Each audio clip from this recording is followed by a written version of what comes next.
Hello guys, welcome to my new vlog. અમે આજે નીકળી ગયા છીએ મહેસાણા જિલ્લાના સતલાસના તાલુકામાં જે શ્રાવણ વદ આઠમના દિવસે મેળો ભરાય છે તે મેળાને કૈલાશ ટેકરીનો મેળો કહેવામાં આવે છે। આજે અમે બાઇક લઈને તે જોવા નીકળી ગયા છીએ। હજી સુધી જે નવા છે, જેણે મારી ચેનલને સબસ્ક્રાઈબ નથી કર્યો અને વિડીયાને લાઈક નથી આપી તો લાઈક આપી દે અને સબસ્ક્રાઈબ કરી દે। અમે હવે નીકળી ગયા છીએ મેળાના અંદર। આપ જોઈ શકો છો મેળાના આજુબાજુ રમકડાની દુકાનો ગોઠવાયેલી છે। અમુક માણસો ખરીદી કરી રહ્યા છે, અમુક ચાલી રહ્યા છે। પૂરેપૂરો બ્લોગ બતાવવાના છીએ અમે આજે, તો જોતા રહેજો। જયનેત વજાપુર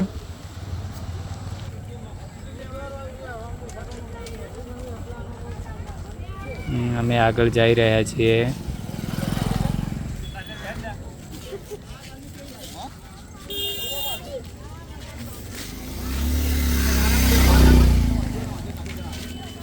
અનેક રમકડાની નાસ્તાની ને દુકાનો જોવા મળે છે।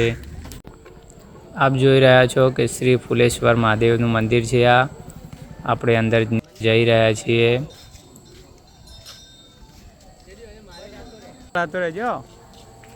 હું છું ફુલેશ્વર મહાદેવનું મંદિર છે। આપણે અંદર એન્ટ્રી લઈ રહ્યા છીએ। હવે અંદર મંદિર કેવું છે અને જોવાલાયક શું છે તે બધું બતાવશું। બ્લોગ આખો નિહાળતા રહીએ। અંદર પહોંચી ગયા છીએ। આજુબાજુની જગ્યા કેવી છે એ જોઈ લો। હવે મંદિરમાં દર્શન કરવા જઈએ છીએ। આપ ના આવી શકો તો મારા વ્લોગમાં જોઈને દર્શન કરી શકો છો।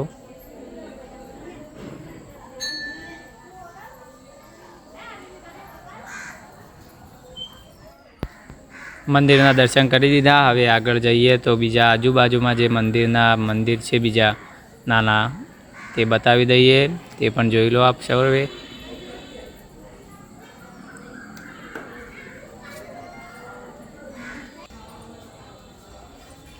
શિવલિંગ આકારમાં પ્રદર્શન કર્યું હોય એવું દેખાઈ રહ્યું છે।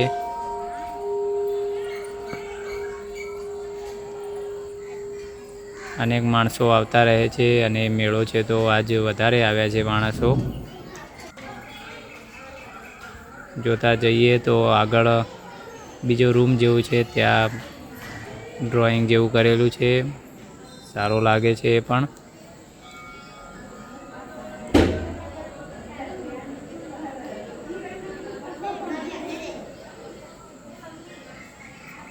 બેઠક રૂમ લાગે છે આ। આગળ જતાં બીજા રૂમમાં જઈએ તો એક ધૂણી છે, ત્યાં પણ દર્શન કરવા ગયેલા અમે।